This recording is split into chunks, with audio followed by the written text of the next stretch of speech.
وأنقذنا من سيئات أعمالنا من يهد الله فلا مضل له ومن يضلله فلا هادي له وأشهد أن لا إله إلا الله وأشهد أن محمدا عبده ورسوله فأعوذ بالله من الشيطان الرجيم بسم الله الرحمن الرحيم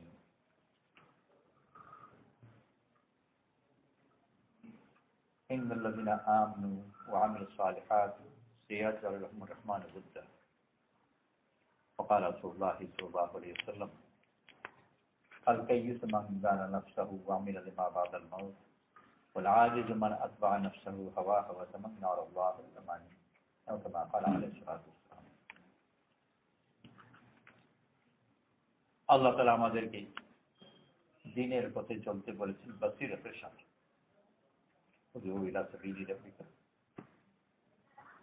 بالحكمة থেকে বলেছেন হিকমতের সাথে আর আরেক জায়গায় কুল হাযিহি সাবিলি আদউ ইলা আল্লাহি আলা বসিরাত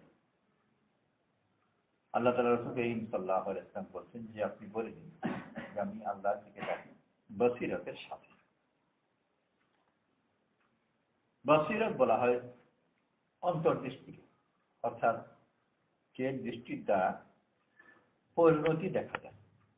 এখন ওর সামনে তাকালাম জায়গা দেখা যাবে, আর একটু যে মনের একটা দৃষ্টি যেটা দিয়ে কিছু পরিণতি দেখা যায়। চোখ দেখা যায় না, ওটা চুরি করলে জেলে যেতে পারে, ওটা চোখে দেখা যায় না, কিন্তু পরিণতি দেখা যায়। আল্লাহ তাআলা দ্বীনের কাজের সাথে এই বসিরতকে জড়িত করেছে।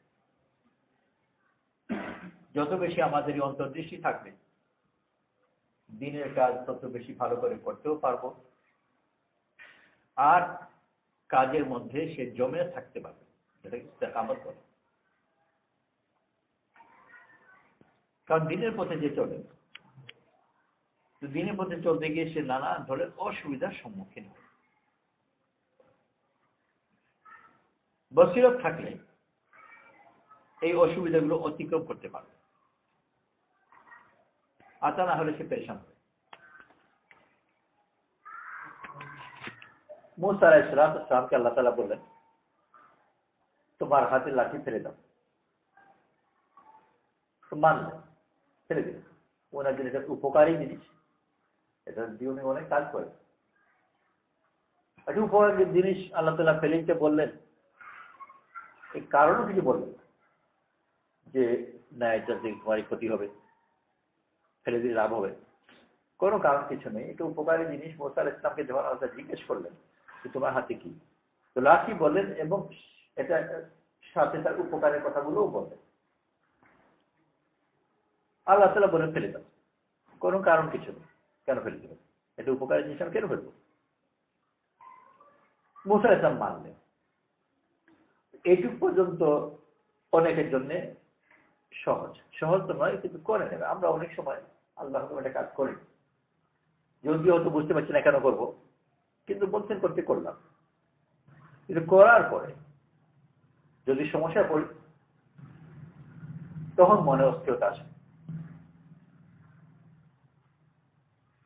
মনে করা যায় কেউ অফিসে চাকরি করে,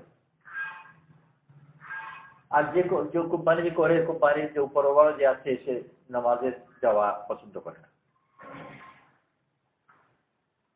পরামর্শ করলো কি করে, নামাজ তো ফরজ পড়তে হবে বললো, আর তাকে হিম্মত দিল আল্লাহ হুকুম আদায় করছো, আল্লাহ সাহায্য করবে ইনশাল্লাহ। তো তারও মনে সাহস হল,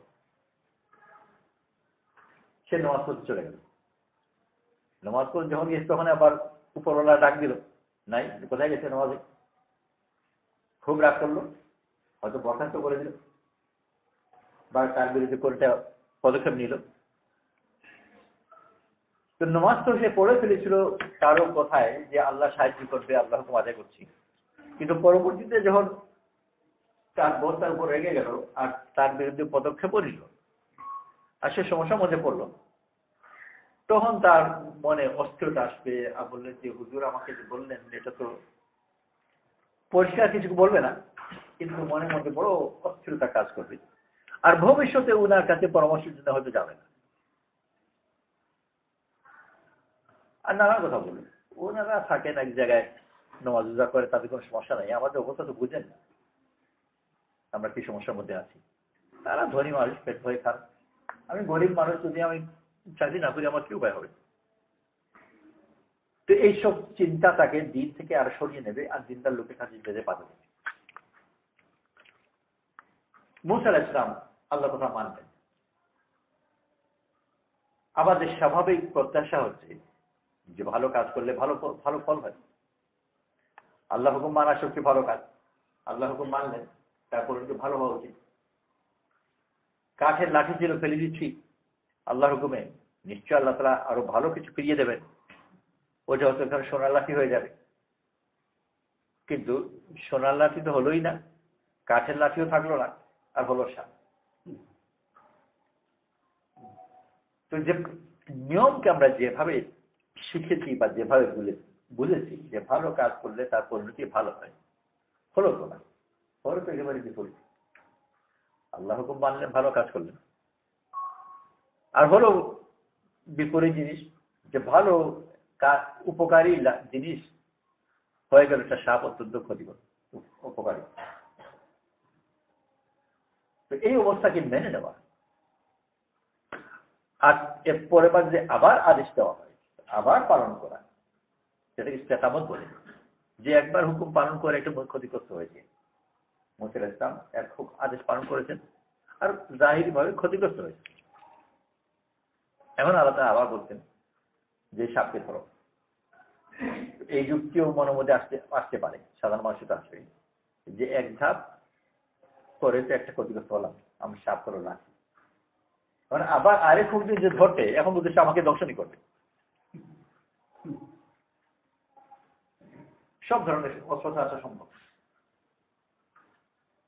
কিন্তু মুসা আলাইহিস সালাম এর পরেও, এটা ক্ষতিগ্রস্ত হওয়ার পরেও আবার যখন আল্লাহ তাআলা আবার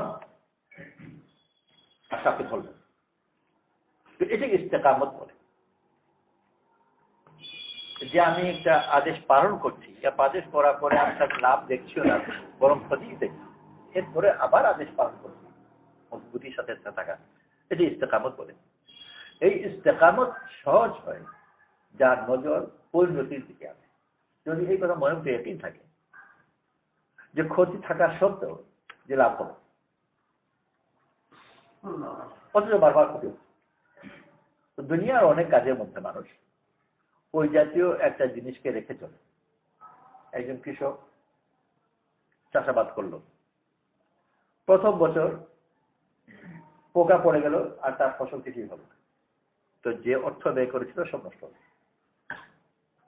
আরেক বছর প্রচন্ড খরা হলো, বৃষ্টি হলো না, তার ফসল নষ্ট হলো।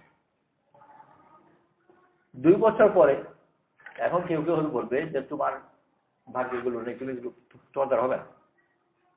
সে বলে না, একবার হয়েছে, আবারও হয়েছিল, একবার তার ফসল খারাপ হলো না, ছেড়ে দিল, আবার হলো, আবার তার ফসল হল। প্রথমবার পোকায় গেল, দ্বিতীয়বার খরায় গেল, কিন্তু সে থাকছে না, আবার হলো। তৃতীয়বার ধান পাকলো ঠিকই, কিন্তু পানিতে ডুবে গেল, তাও ছাড়ছে না। তো দুনিয়াতে মানুষ যে কাজ করে, ওই কাজের মধ্যে একটা মজবুতের উপর সে লেগে থাকে, ফায়দাগুলো পায় না, কিন্তু তার মনের ভিতর থাকে যে ফায়দা হবে, ওইটাই তাকে টিকিয়ে রাখে। রাজনীতি যারা করে, ইলেকশন টিলেকশন করে, কখনো দেখা যায় যে 20-25 বার পর্যন্ত ইলেকশনে, 20-25 বছর পর্যন্ত, কখনো তার চেয়ে আরো বেশি, ওই দাঁড়াচ্ছে বারবার, লাখো লাখো টাকা খরচ হচ্ছে, আর পাস করছে না।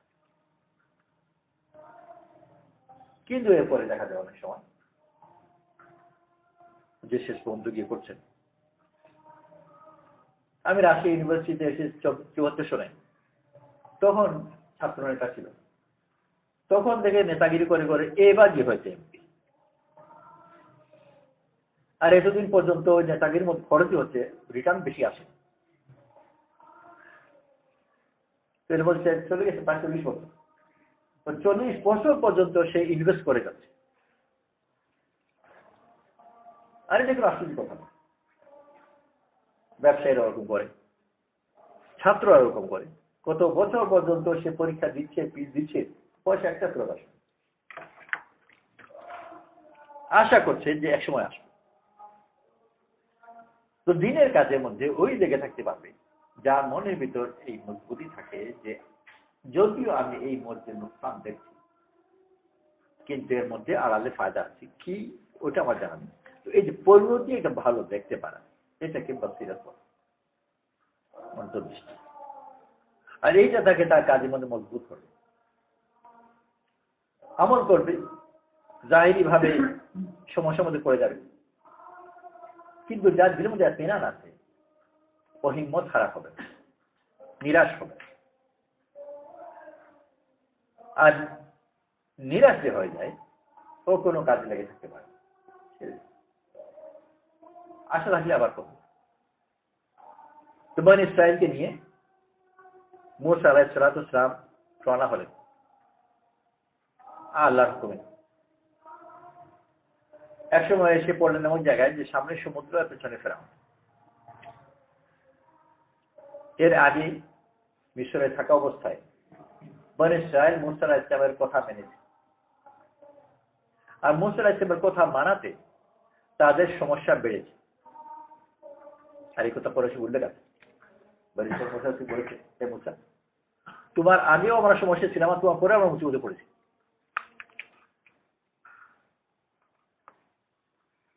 মিন ক্বাবলি মা জিতানা বাদ মা আতাইতানা, তোমার আগেও আমরা ফেরাউনের কাছে মুসিবতের মধ্যে ছিলাম, আর তোমার পরেও আমরা মুসিবতের মধ্যে পড়েছি। এতদিন মিশরে যে বনী ইসরাইল মূসা আলাইহিস সালামের কথা মানলো, মানাতে কিন্তু জাহিরি ভাবে তাদের কোনো উপকার হয়নি, বরং ফেরাউনের রাগ বেড়েছে আর তাদের উপর অত্যাচার বেড়েছে, কমেনি। শেষ পর্যন্ত আল্লাহ তাআলা আদেশ দিলেন দেশ ত্যাগ করতে। হিজরত বহু বড় আমল, মানুষ অনেক কিছু করতে রাজি হয়ে যায় কিন্তু ঘর বাড়ি ছাড়তে রাজি হয় না। আর এটা আমরা তো ভালো না, ও জানে যে মাত্র 40 দিন পরে বা মাত্র 4 মাস পরে ঘরে ফিরে আসবে, এরপরেও রাজি হয় না। আর যদি মমত যে যাও আর কোনদিন আসবে না, তো সেটা কত কঠিন হতো। বড় হিম্মত কি কেউ পারে। অনেকদিন আগে কথা, মিশরে একজন সাথে সাথে সময় লাগাচ্ছিলাম, প্রায় 30 বছর আগে হবে। মিশরে উনি আসে দেখা হয়েছে, আল্লাহ ও যখন সময় লাগাতে এসেছিল ও ফেরত যাওয়ার তার নিজস্ব সম্পত্তি জামা কাপড় যেগুলো এনেছে, আর এছাড়া তারও মানুষের থাকে। আর আজকাল তো এগুলো সবাইকে যে নিজেকে গরিব মনে করে, তারও অতিরিক্ত জামা কাপড় প্রচুর। তার নিজস্ব কোনো জিনিস রাখেনি, সব দান করা করে দিয়েছে। ফিরে যদি আসি তখন দেখা যাবে, কবে ফিরবো কি না ফিরবো তার নিশ্চয়তা নেই, খামাকে এগুলো রেখে দিলাম। ও যাওয়ার চিন্তা খুব একটা করেই নিয়ে আসা, এরকম তো খুব কম। আমরা তো সব একেবারে তৈয়ার করে অ্যাপয়েন্টমেন্ট সব ঠিকঠাক করে রাখি, যতদিন মুখ্যমন্ত্রী তোমার কাছে দেখা করবো, হিসাব নিকাশ সব ঠিকঠাক।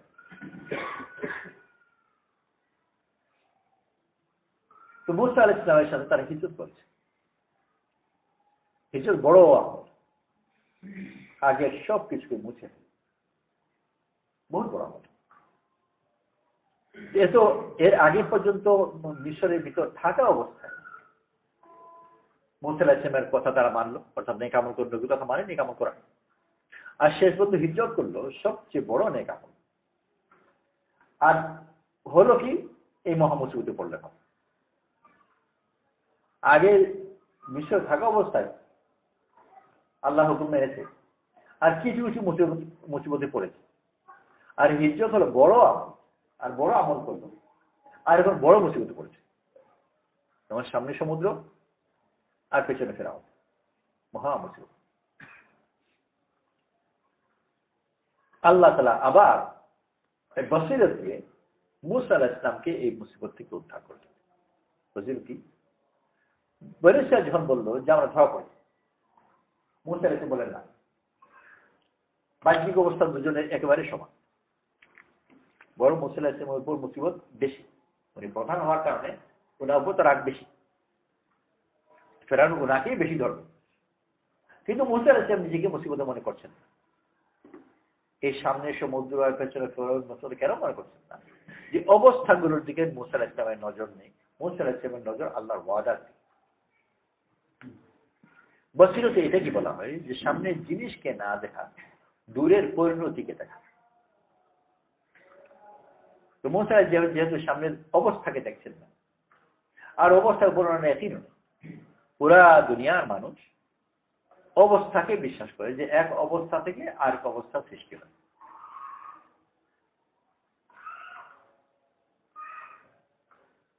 আর সে সময় সব ঘটনার সাথে অবস্থা জড়িত। কেউ মারা গেল, জিজ্ঞেস কি হয়েছিল, হার্ট অ্যাটাক হয়েছিল। ও হার্ট অ্যাটাকে তো বাঁচাই মুশকিল। তো মরার কারণটা কি? Heart attack. বা হার্ট অ্যাটাক কি? যে মৃত্যু সৃষ্টি করা একটা অবস্থা। কেউ যদি বলে যে ওনার খুব মারাত্মক ধরনের হার্ট অ্যাটাক হয়েছে, তো শুনে অনেকে বলবে যে কি জানে আর বাকি কিনা বাঁচে। কেন? যে এই অবস্থা থেকে মৃত্যু সাধারণত সৃষ্টি হয়ে থাকে। আল্লাহ তাআলা আম্বিয়া আলাইহিস সালামকে যেসব কথা দিয়ে পাঠিয়েছেন তার বড় একটা কথা হলো যে অবস্থা থেকে অবস্থা হয়, আল্লাহ হুকুম থেকে হয়। কারণ থেকে পরিণত হয়, আল্লাহ হুকুম থেকে। আর দুনিয়ার মানুষ কারণে বিশ্বাস করে, যা কিছু ঘটছে তার পেছনে একটা কারণ বা তার পেছনে একটা অবস্থা আছে। এই একই জিনিসকে কখনো অবস্থা বলা হয়, কখনো কারণ বলা হয়। আর আল্লাহ তাআলা বলেন যে কারণ থেকেও হয় না, অবস্থা থেকেও হয় না, হয় আল্লাহ হুকুম। বনী ইসরাঈল এই অবস্থা দেখে ভয় পেয়েছে যে এই অবস্থা থেকে বড় খারাপ পরিণতি হবে। অবস্থা কি? সামনে সমুদ্র পিছনে ফেরা। মুসা আলাইহিস সালাম অবস্থায় বিশ্বাস করে, অবস্থা থেকে কিছু হয় না, সেই জন্য ভয় পেলেন। তো বাহ্যিক অবস্থা তো এগিয়ে, কিন্তু অবস্থার সম্বন্ধে নিজের ধারণা ভিন্ন হওয়ার কারণে মুসা আলাইহিস সালাম এটাকে কোনো সমস্যা মনে করছেন। ভাবে পুরা দুনিয়ার মানুষ সে নিজেকে তার বস্তুগত অভাবের কারণে দুনিয়াকে একটা নজরে দেখে, আর এই দেখার কারণে সে বড় সমস্যা করবে, বড় মুসিবত। আল্লাহ তাআলা বড় মেহেরবানি করে আমাদের কাছে আম্বিয়া আলাইহিস সালাম পাঠিয়েছেন আর দিন দিয়েছেন। আর দিন দিয়ে আমাদেরকে যেসব কথা আমাদেরকে বোঝাতে চান, সেটা মধ্যে বড় একটা কথা হলো যে তুমি পরিণতির দিকে নজর করনেওয়ালা হোক, বসিরত ওয়ালা, বসর ওয়ালা যে সামনে অবস্থাকে দেখি বা জিনিসকে দেখি। আর যে অবস্থা দিকে তাকাবে না, ওর জন্য সমস্যা। দুই বাবে দুই ছেলে, দুজনই হালকা কিছু জ্বর কিছু হলো, ডাক্তার দেখালো, বা তাদের পরিবর্তন ডাক্তার আছে, পরীক্ষা টরীক্ষা বলো, ডাক্তার বলছো অবস্থা তো খুব খারাপ, কি ক্যান্সার। একবার যে অবস্থায় সাধারণ মানুষের মতো অবস্থায় যে বিশ্বাস করে, সে যেমনি শুনলো ক্যান্সার, ও তো মরা কান্নায় কাঁদতে লাগে। ওর কাছে ওর ছেলে মারাই গেছে। তার কিছু আগে পর্যন্ত ছেলের ভবিষ্যৎ, তার পড়াশোনা ইত্যাদি চিন্তা প্ল্যান প্রোগ্রাম করছিল, পরীক্ষার পরে কোথায় ভর্তি হওয়ার চেষ্টা করবে ইত্যাদি। আর যেমনি শুনলো ক্যান্সার, ওই সব প্ল্যান প্রোগ্রাম এগুলো সব বাতিল। এখন বসে বসে কান্না। আরেকবার হুবহু একই অবস্থা, আর ডাক্তারের একই কথা, তার মধ্যে কোনো আচরণ, কেন কোনো আচরণ নেই। তো ক্যান্সার কেউ জানি না।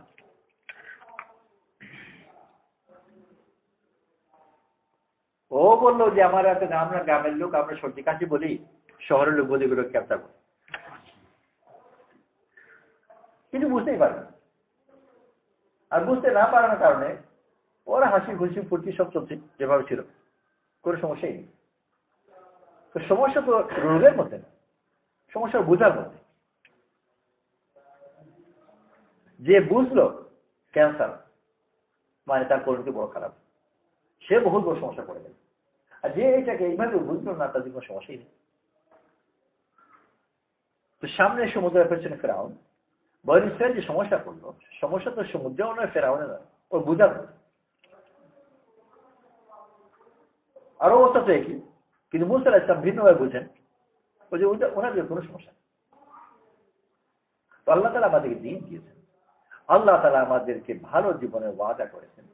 আমরা দিনের উপর চলি আর অনেক সময় অনেক সমস্যার মধ্যে পড়ি আর পেরেশান হই। তো পেরেশান তো আল্লাহ তাআলা আমাদেরকে যে পেরেশানি বলি এগুলো তো আমার নিজের বোঝার কারণে। যদি আমি আমার বোঝাকে শুদ্ধ করতে পারি অবস্থা পরিবর্তনের কোনো দরকার নেই, অবস্থা ঠিক আছে। যেরকম মুসা ইসলামের অবস্থা আর বাকি বনী ইসরায়েলের অবস্থার মধ্যে কোনো পার্থক্য নেই, কিন্তু বুঝের পার্থক্যের কারণে মুসা ইসলামের কোনো সমস্যাই নেই আর বনী ইসরায়েল মহা সমস্যার মধ্যে পড়ে। আল্লাহ তাআলা দিন দিয়েছেন, আল্লাহ পথে বের হয়ে আমি আমার নজরের পরিবর্তন করি। যত বেশি দূরের দিকে দেখাতে পারবো, পরিণতির দিকে দেখতে পাবো, তত আমার এই জিনিসের মধ্যে জ্ঞান পরিবর্তন হবে। কখনো কখনো আমি দেখতে পারবো যে এর মধ্যে কি ভালো আছে, কখনো দেখতে না পারলেও মন করবে যে দেখতে না পারলেও আছে।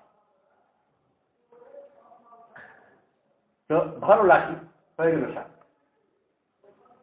এগুলো যে সাপ আর কিন্তু ভালো জিনিস হবে না। হ্যাঁ, খুব ভালো জিনিস। কত ভালো জিনিস বোঝা গেছে ফেরাউনের দরবারে যখন গেছে আর জাদুকররা যখন সাপ দিয়ে আক্রমণ করেছে তখন বোঝা গেল যে সাপের উপকারিতা। কিন্তু ওই উপকারিতা প্রকাশ পেতে অনেক দেরি হয়েছে। যখন লাঠি ফেলেছে না সাপ হয়েছে, তো সাপকে এটা ক্ষতিকর জিনিসই মনে হয়েছে। অনেক পরে ওই মোকাবেলার সময় যে বোঝা গেল যে আমি যে জিনিসকে এত ক্ষতিকর মনে করছিলাম ওই জিনিসটা মহা উপকারী। কি বড় বিপদ থেকে বাঁচাবে, কিন্তু এটা প্রকাশ পেতে অনেক দেরি হয়েছে। বসিরতওয়ালা ও আগে থেকেই তার মনের মধ্যে একটা নিশ্চয়তা আছে যে আমি বুঝতে পারি বা না পারি একটা ফায়দা তার মধ্যে আছে, ওই এখন দেখি আর নয় পরে দেখি আর না দেখি। আল্লাহ তাআলা আম্বিয়া আলাইহিস সালাতু ওয়াস সালামকে সাহায্য করেছেন বসিরতকে, বা সব নেক বান্দাদেরকে বসিরতে সাহায্য করে। এই বসিরত থাকার কারণে জাহিরি ভাবে অনেক খারাপ অবস্থা তার সামনে আছে, কিন্তু ওর খারাপ অবস্থা সে মোকাবেলা করতে পারে, ঘাবড়ায় না, নিরাশ হয়। যে ইমানদার তোর অবস্থা থেকে প্রভাবান্বিত ভালো অবস্থা দেখে সে লাফায় না, আর খারাপ অবস্থা দেখে নিরাশ হবে না, কারণ ও বুঝে যে এটা কোনো হকিকত নেই, খারাপও খারাপ নয় আর ভালো ভালো। যেটাকে ভালো মনে হচ্ছে ওইটা পরে আরে কিছু আসবে, যেটা খারাপ মনে হচ্ছে ওইটা পরেও আর কিছু আসবে।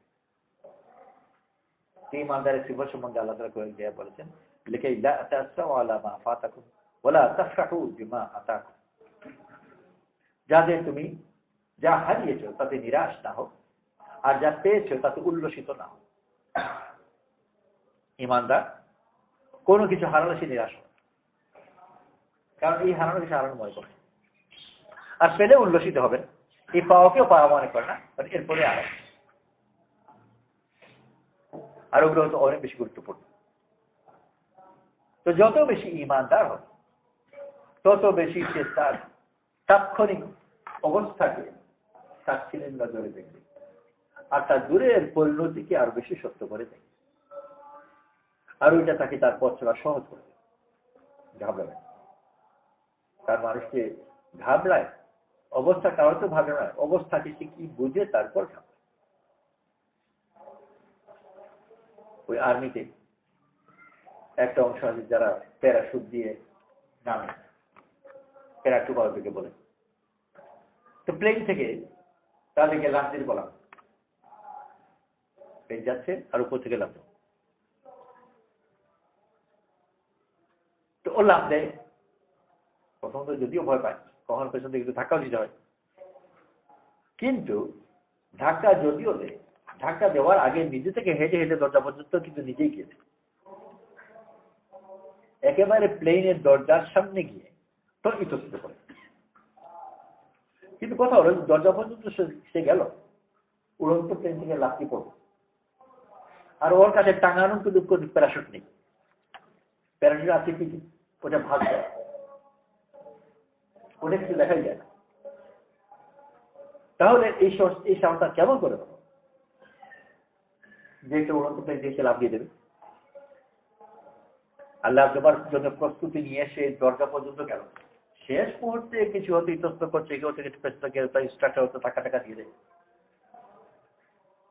কিন্তু এর আগে পর্যন্ত সব তো বিনা থাকাই করেছে। এই সাহস কেমন করে হলো যে ওকে একটা জ্ঞান দেওয়া হয়েছে যে তুমি মরবে না।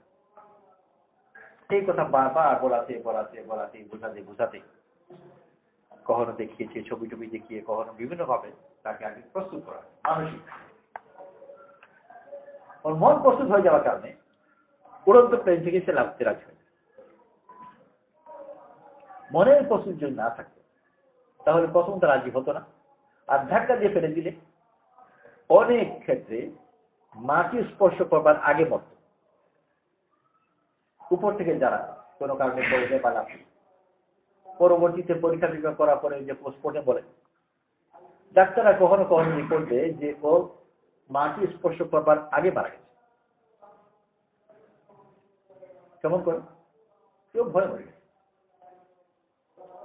তো প্যারাটি বড় ভয় মরে, কিন্তু এর আগে ওর ভয় কাটানো হচ্ছে ভিতরে একটা অবস্থা। ওখানেও বিশেষ অন্য ধরনের বসিরত তাকে দেওয়া হয়। ওই ট্রেনিং এর বড় একটা অংশ ছিল। প্রথম দিন গিয়েই তাকে প্যারাশুট পিঠে দিয়ে বলেন না রাখা, ট্রেনিং দেওয়া হয়। আর ট্রেনিং কি? ট্রেনিং এর মূল অংশ হচ্ছে তার মনোবল সৃষ্টি করা। ওটিকে ট্রেনিং, যদিও বাইরে থেকে দৌড়াদৌড়ি ইত্যাদি করাচ্ছে, কিন্তু ওই বাইরের আমল যেগুলো ওগুলো ট্রেনিং এর মূল ব্যাপার না, ওগুলো উপলব্ধ। ট্রেনিং এর মূল ব্যাপার হচ্ছে তার সাহস বাড়ানো, যাতে সে লাফ দিতে রাজি হয়েছে। তো সাহস যদি তাকে বাড়ানো হয়, তো এটা উড়ন্ত প্লেন থেকে একজন মানুষ সে উপর লাফতে রাজি হয়ে যায়, কারণ তার দিলের মধ্যে এটা প্ল্যান এসেছে যে আমি মরব। নেক আমল করতে বন্দা রাজি তখন হবে যখন তার দিলের মধ্যে প্ল্যান থাকবে যে এটার পরিণতি সাধারণ মানুষ যেরকম মনে করে তা নয়। কঠিন থেকে কঠিন কাজ সহজ হয়ে যাবে যদি পরিণতির ব্যাপারে তাকে প্ল্যান দেওয়া হয়। মুসা আলাইহিস সালামের মাকে আল্লাহ তাআলা বললেন যে তোমার ছেলেকে দুধ খাওয়াও। মা যেভাবে বাচ্চাকে দুধ খাওয়ায়, আর যদি ভয় লাগে তাহলে এটা বাক্সে করে ওকে পানিতে ফেলে দাও। যেটা কোনো সমাধান হলো বাচ্চাকে দুধ খাওয়া, আর যদি ভয় লাগে তাহলে বাক্স থেকে পানি ফেলে দাও। স্বাভাবিক একজন মানুষের জন্য এটা অসম্ভব কথা, অগ্রহণযোগ্য। আর তারপরে কথা বললেন ওলা তাকাফি ওলা তাহজান, ভয় করো না, দুশ্চিন্তাও করো না। ছেলেকে পানিতে ফেলে দিতে বলছেন, আব্বা বলছেন ভয় করবে না, দুশ্চিন্তা করবে না। তো নিজের কোলের ছেলেকে পানিতে ফেলে যদি ভয় না করে, দুশ্চিন্তা না করে, তাহলে ভয় আর দুশ্চিন্তা কখন করবে? কিন্তু সব কাজগুলো আল্লাহ তাআলা সহজ করে দিন একটা জিনিস দিয়ে, সেটা পরিণতি সমস্যা নিশ্চয়তা দিয়ে। ইন্না রাদুহু ইলাইহি ওয়া জাআলুহু মিনাল মুরসালিন।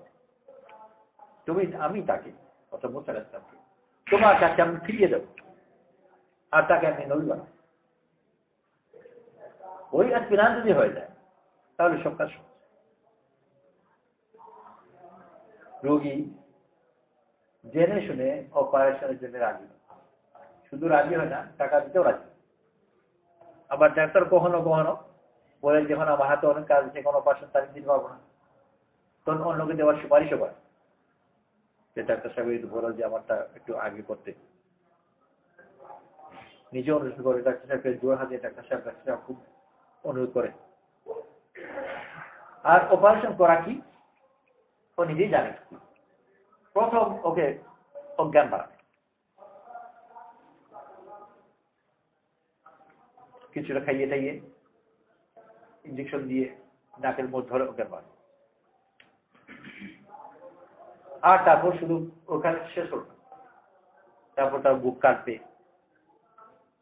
ছুরি দিয়ে কাটবে প্রথম, তারপর আবার করাত দিয়ে এগুলো হাড়গুলো কাটবে, আর কেটে তারপর তার হৃদপিণ্ডকে বের করবে। এই সব জিনিস জেনে শুনে সে করাতে চায়। অথচ শুধু যদি বলা হতো যে এরা অজ্ঞান পার্টির লোক, এর হাত এর কোনো জিনিস খেও না, খাওয়া তো দূরে থাকুক, ওর পাশে বসবে না।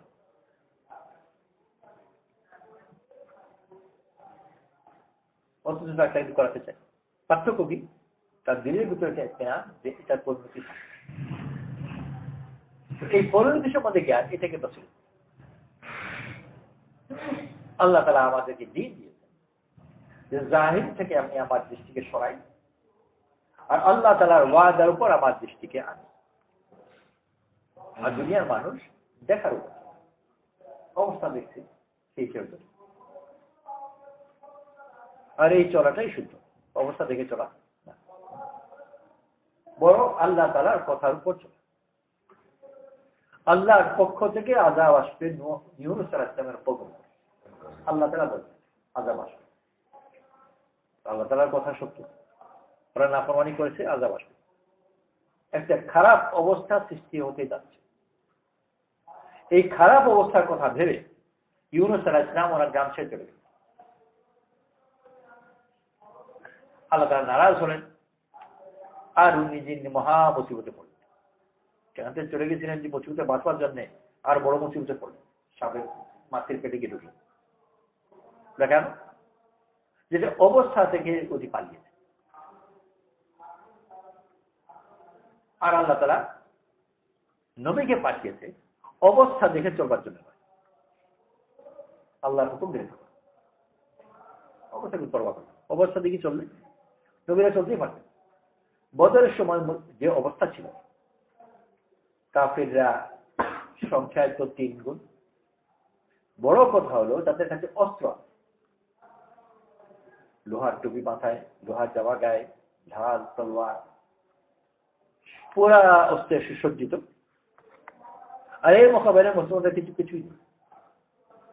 আমরা দেখি যে কখনো কখনো ভিড়ের মধ্যে মাত্র একটা পিস্তল থাকার কারণে শত হাজার লোকের ভিড় পড়া বের হয়ে যায়, কেউ বুঝতে পারবে।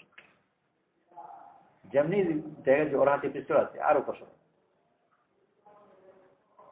দূর থেকে সবাই তাকাতে থাকে। আর এই কি অবস্থা ছিল, ঢাল তলোয়ার নিয়ে আক্রমণ করছে, আর মুসলমানদের কাছে কিছুই নেই। রাসূল করিম সাল্লাল্লাহু আলাইহি ওয়াসাল্লাম খেজুরের একটা ডাল সাদ বিন আবি ওয়াক্কাস হাতে দিলেন, আর যদি লড়তে বললেন, ঢাল তলোয়ারের বর্বরের বিরুদ্ধে খেজুরের ডাল দিয়ে কি লড়ল? কিন্তু রাসূল সাল্লাল্লাহু আলাইহি ওয়াসাল্লাম নিজে সাথে সম্পূর্ণ সাহাবাদের যে জামাত, এরা অবস্থার উপর চলনেওয়ালা জামাত, এটাকে আগে থেকেই গড়া, তার হুকুম উপর চলবে। সেই জন্য সাদ বিন আবি ওয়াক্কাস যেন ওই খেজুরের ডালকে নিলে আর ওইটা দিয়ে লড়লেন। যে অবস্থায় বলবে ওই ঢাল যদি লড়ার চেষ্টা করবে না, খাবো খাইলে কি হবে? এই ঢাল তোলার মোকাবেলায় ডাল তুমি কি করবো? খাবো না, ও বলবে খাবো। কিন্তু সাহাবারা চলবে। ছেলে অসুস্থ, যতক্ষণ পর্যন্ত জান আছে ততক্ষণ পর্যন্ত মা বাপ সব চিকিৎসা চেষ্টা করবে। ইতিমধ্যে খবর পাওয়া গেল যে খুব ভালো একটা ওষুধ নতুন হয়েছে, এই ওষুধ খাওয়ালে হয়তো বাঁচতে পারে। ওষুধ আনালো, ওষুধ আনতে আনতে ছেলে জান বেড়ে গেছে। যখন বাড়িতে পৌঁছালো, বিদেশ থেকে মনে করা যায়, তখন ছেলে জান বেড়ে গেছে। এখন সে ওষুধ হাতে দিল, তো বা তখন ওষুধ হাতে নেয়, তো কি হবে? জান বের হয়ে গেছে। আর সুস্থ বাপ মরে যাওয়ার পরেও যে ঠিকই কোন রকম করে গুলিটার মুখে দিই, মরে গেছে, তাতে কি হয়েছে করবে? আর যদি মরে যাওয়ার পরেও তাকে গুলিটা খাওয়াবার চেষ্টা করে, ইঞ্জেকশন দেওয়ার চেষ্টা করে, আশেপাশের লোক সব লোক বলবে যে বেচারা মাথা খারাপ হয়ে গেছে, জ্ঞান, ছেলে মারা যাওয়ার দুঃখে জ্ঞান কাজ করছে। কারণ যে জ্ঞান যদি কাজ করতো তো মরে যাওয়ার পরে আবার ইঞ্জেকশন দিত না, চিকিৎসার সীমায় পার হয়ে গেছে। কিন্তু সাহাবী মরে যাওয়ার পরে দোয়া করছে, কারণ কোনো অবস্থায় ফাইনাল। আমরা মনে করি যে মৃত্যু একটা ফাইনাল অবস্থা, এরপরে আর ফিরে আসছে মনে, এর আগে পর্যন্ত এটা চাপ ছিল, কেমন সব যাওয়ার হয়ে গেছে। কিন্তু সাহাবাদের কাছে বা আল্লাহদের কাছে ও করলে যে কোনো অবস্থায় কোনো ফাইনাল অবস্থা, যে কোনো কিছু হতে পারে। কারণ ওই অবস্থার কোনো ইকিনই নেই, মরে গেছে সেই জন্য আবার উঠে বসবে না, এমন বলবে না। তার কি হচ্ছে, একবার মরেছে আর দুবার মরবে। তো সাহাবীরা দোয়া করেছে ওনার ছেলের জন্য, মরে যাওয়া ছেলে তার জন্য দোয়া করেছেন, আল্লাহ তার থেকে তুলে দিয়েছে। দোয়া করার পরে ছেলেকে তুলে দেওয়া, চিন্তা করা ওটারও পরবর্তী কথা। কিন্তু কথা হলো যে দোয়াটা করলেন কেমন? আমরা তো দোয়াই করবো, মরার আগে পর্যন্ত করবো, যত দোয়া দরুদ আছে জান বের হওয়ার আগে পর্যন্ত তো জান দিয়ে সব করবো। কিন্তু যখন দেখলাম ওকে মারাই গেছে, আর মরে যাওয়ার সম্বন্ধে কোনো সন্দেহ নাই, পালস নাই, কিছু নাই, চোখ স্থির হয়ে গেছে, এরপরে আর নতুন কোনো খতমও পড়বে না, নতুন সপ্তাহ করবে না, নতুন ওষুধও খাওয়াবে আর দোয়া করবে, কারণ একটা ফাইনাল অবস্থা পাবে। অথচ সাহাবিয়া এরপরে দোয়া করবে, আল্লাহ তাআলা ওনাকে ভালো করে দিয়েছে। আল্লাহ তাআলা আমাদেরকে দিন দিয়েছেন, আল্লাহর পথে বের হয়ে জাহিলি অবস্থাকে অস্বীকার করা শিখবে ওই মাত্রায় যেন আল্লাহ তাআলার ওয়াদের উপর আমাদের ঠিক হয়। আর এই পরবর্তী ধাপকে দেখা, এটাকে বসলেন চোখের সামনে একটা জিনিস আমি দেখছি, চোখ দিয়ে আর আরেকটা অবস্থাকে দেখছি পড়বে। তো ওই পরিণতির দিকে নজর থাকলে উপস্থিত অবস্থায় সে বিচলিত হবে। মুসা আলাইহিস মহলে সমুদ্র ফেরাও একটু বড় মুসিবত কি হতে পারে, কিন্তু মুসা আলাইহিস কাছে এগুলো কোনো কিছুই নেই, কারণ অবস্থাতেই কিছু হয় না, হবে তো আল্লাহর হুকুম। যেহেতু আল্লাহ ওনাকে হুকুম দিয়েছেন যাওয়ার জন্য, আল্লাহ হুকুম উনি পালন করেছেন, ওনার ইত্মিনান আছে যে আল্লাহ তাআলা কিছুটা করবে না, করলে না। তো আমাদেরও ওই ইত্মিনান নিজের মধ্যে গড়ে তোলা যে আল্লাহর হুকুমের পর আমি যখন চলবো, আল্লাহ তাআলা ওয়াদা করেছেন, আল্লাহ তাআলা ওয়াদাকে রক্ষা করবেন। এই ইত্মিনান কখন হবে? যখন আমি উপস্থিত অবস্থাগুলোকে অস্বীকার করা শিখব। মুসাকে অস্বীকার করি যে বাস্তবতা, এটা বাস্তবতাকে অস্বীকার করছে। মুসা আলাইহিস সালাম যখন বলেন যে কিছু হবে আল্লাহ করতে হবে, তো আজকালকার ভাষা মানুষকে বলে যে এই কথা বলতো যে এটা বাস্তবতাকে অস্বীকার করছে। বাস্তবতাকে অস্বীকার করা যাবে না, এটা মৌলিক নীতি, বাস্তবতাকে মেনে নিতে হবে। পুরা দুনিয়া বলে বাস্তবতাকে মেনে নিতে হবে, এটা অস্বীকার করা যাবে। আর মুসা আলাইহিস সালাম বাস্তবতাকেই অস্বীকার করবে। আল্লাহ তাআলা আমাদের দিন দিয়েছেন যে আল্লাহর হুকুম আর চলবার জন্য আমাকে ধাপে ধাপে বাস্তবতাকে অস্বীকার করা শিখতে হবে। আল্লাহর ওয়াদার উপর আমাকে আসতে হবে। সব এই ইসলামিক কাছের দিকে আল্লাহ কোথায় ইয়ামহুল্লাহু রিবা ওয়া ইউরবিস সাদাকাত, সুদকে আল্লাহ তাআলা কমান আর সদকাকে বাড়ান। কোনো হিসাব দিয়ে এই কথা কেউ বোঝাতে পারবে না যে সুদ কেমন করে কমে আর সদকা কেমন করে বাড়ে। সব হিসাব বলবে সুদ বাড়ে, সদকা কমে। আর আল্লাহ বলছেন যে সুদ কমে আর সদকা বাড়ে। তো এটা ওই আবার হিসাবকে অস্বীকার করা, বাস্তবতাকে অস্বীকার করা। হিসাবে বাস্তবতার মৌলিক নীতি 2 দিয়ে 4, 2 দিয়ে 5 হয় না, 7 হয় না, কি 3 হয় না, না করলে আল্লাহ যেরকম করে ওকে বল। অথচ এটা ছেলেকে একেবারে পাঠশালার মধ্যে এগুলো শেখানো হয় যে হিসাব এভাবে 100 টাকার মধ্যে যদি 2.5 টাকা বাড়িয়ে দিয়ে সুদ নেয় তাহলে 102.5 টাকা হয়ে যাবে, আর 2.5 টাকা কমিয়ে দেয় তো 93 টাকা হয়ে যাবে, 97 টাকা কমবে। যোগ করলে বাড়ে, যোগ করলে কমে। এই বিষয়ে কিন্তু পাঠশালায় শিখে আসবে না। সেই জন্য আল্লাহ পথে বের হয়ে বসিরতের উপর চলতে শেখা, এই যেগুলো বাস্তবতা বলে আর উপস্থিত অবস্থা বলে আর হিসাব নিকাশ বলে কোনটা ঠিক। এই জন্য ভাই আমরা সবাই নিয়োগ করি ইনশাআল্লাহ যে আল্লাহ পথে বেরোবো আর আল্লাহর ওয়াদার উপর চলে আসবো। আমাদের একটা উম্মত ছিল, বাস্তবতাকে মানতেন, হিসাব মানতেন। আমি নিরক্ষর উম্মত, আমরা লিখিও না, গুনিও না, গুনতে পারতেন না, আর গোনা কোন গুরুত্ব ছিল না। গুনে কিনা 100 টাকায় 12 টাকা বাড়ালে যদি কমে যায় আর 2.5 টাকা সদকা দিলে যদি বেড়ে যায় তাহলে গুনে লাভটা হবে কি করবে? কোন গণনা হিসাবে ঠিক না। আল্লাহ পথে বের হয়ে আল্লাহর কথার উপর চলে আসে। ঠিক না? চল 4 মাসের জন্য যাবো, চল তাতে সম্ভব। অনেকে আমরা আগে থেকেই ভেবেছি ইচ্ছা সময় লাগাবো, আগে থেকে যদি ভেবে থাকি একটু মজবুত হই, আগে যারা ভাবিনি এখন ভাবতে পারি, বলি চল।